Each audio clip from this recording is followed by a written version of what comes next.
ناظرین، ہماری خبر کا عنوان ہے نمونہ اسلاف چل بسے۔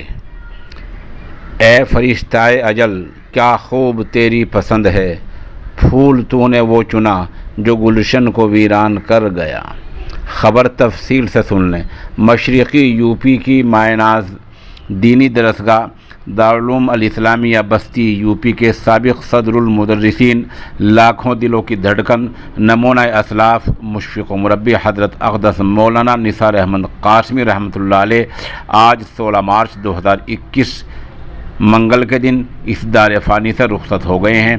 آمدہ اطلاعات میں کہا گیا ہے کہ یہ حادثہ فاجعہ، یہ ان کی موت تقریباً پونے دو بجے دن میں ہوئی ہے۔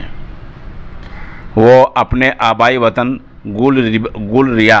گلریا نام ہے گاؤں کا، گلریا میں، اور جہاں قصبہ مہنداول ضلع سنت کبیر نگر، ضلع کا نام سنت کبیر نگر ہے، گاؤں کا نام گلریا ہے، اور مہنداول آس پاس میں کوئی قصبہ ہے، وہاں کے رہنے والے تھے۔ انہوں نے داعی اجل کو لبیک کہہ دیا ہے، اور ایک بڑی بات یہ ہے کہ ان کے شاگردان رشید آج دارالعلوم دیوبند اور دوسرے کئی اداروں میں تدریسی خدمات انجام دے رہے ہیں۔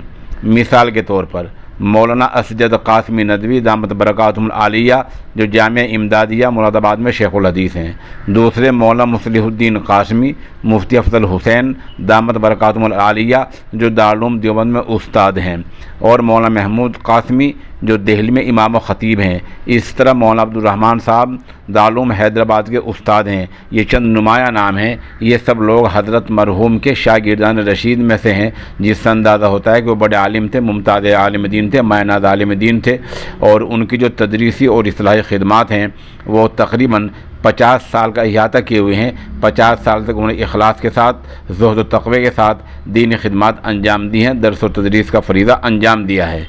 آپ کو بتلا دیں کہ ان کی جو تدفین کے بارے میں، اور ان کے بالکل قریبی رشتہ دار ہیں مولانا عبد الرحمن الخبیر قاسمی بستوی، انہوں نے یہ بتلایا ہے کہ تدفین کل ہوگی، بروز بدھ میں ہوگی، صبح 10 بجے ہوگی۔ یہ ایسی اطلاع انہوں نے دی ہے۔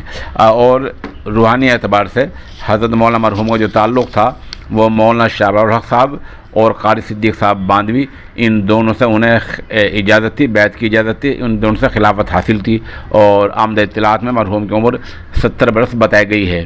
اس خبر کے لیے سوشل نیوز مولانا مفتی ندیم احمد قاسمی مظفر نگری کا نہایت شکر گزار ہے۔